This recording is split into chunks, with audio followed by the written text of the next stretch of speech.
et des fruits qui a le goût de chaque personne.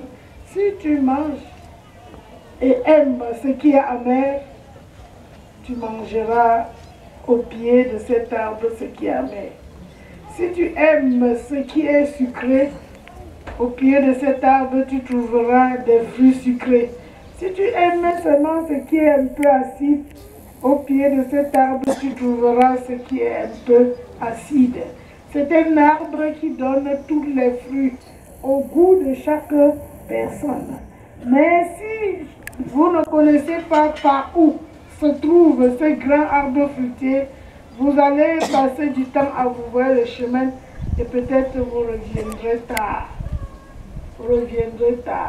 Or, nous avons dit dans la semaine qu'il est comme un commandeur et qui prend un troupe et sait que dans tel lieu il y aura des attaques, mais les dirige de manière où les ennemis ne les surprendront pas. Jésus à nos jours, depuis jeudi, selon l'Écriture, souffre, mais il a déjà fait et il a pris ça comme modèle de notre vie. Il est comme un plan directeur de notre vie. Et à chaque moment, si Dieu a accepté à tout ça, c'est parce qu'il a compris que la terre est un combat. Et pour mieux bagarrer et vaincre ce combat, il prend son fils en exemple auquel on doit suivre. Lorsqu'il va sentir que ce moment, ce serait difficile pour moi, il doit se déplacer pour aller se recueillir.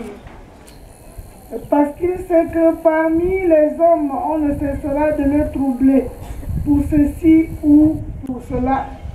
Mais nous savons que depuis ce jour jusqu'à nos jours, les pauvres sont toujours, les méchants sont toujours, tout ça est toujours. Ça veut dire que l'homme n'a pas changé du tout depuis ce temps-là, depuis plus de 2000 ans. Les choses ont été toujours pareilles, tout au contraire aujourd'hui. Dans ce moment où on connaît même plus, les choses ne font que s'aggraver. Or, ça veut dire que voici le moment où chaque personne doit prendre ça comme plan de vie pour mieux se sauvegarder. Il doit se reculer pour aller se recueillir, pour demander